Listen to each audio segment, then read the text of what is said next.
చిన్నారులు తీసుకోవాలనుకుంటున్నారు ఆల్రెడీ మన ప్రైజులు ఎప్పుడో పెంచాం తెలుసు కదా మీ అందరికీ.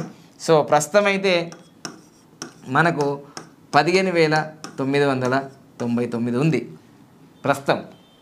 విదేశీయులకి ఆల్రెడీ తీసుకుంటున్నారు, ఆల్రెడీ 33,999 ఉంది ఆల్రెడీ.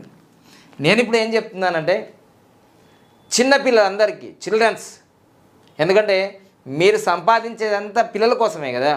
మీ పిల్లగాని లైఫ్ టైం గ్రాఫ్, ఇప్పుడు పిల్లగాడు పుట్టంగానే మన ఆచారం ఏంటంటే పంచాంగం నుంచి పంతులు ఎట్లుంది అని చూసుకున్నా కదా. అది మీకు అర్థమవుతుందో అర్థం కాదో నాకు తెలియదు, కానీ ఈ లైఫ్ టైం గ్రాఫ్ మాత్రం మరి మీ బాబుకి మీ పాపకి ఎక్కడ ఉంది అనేది ఇక్కడ స్పష్టంగా తెలిసిపోతుంది. అందుకోసమే చిన్నపిల్లల కోసమే ప్రత్యేకంగా ఈ సంఘటన జరిగిన నుంచి నేను తగ్గించడం జరుగుతుంది. సో చిన్నపిల్లల కోసం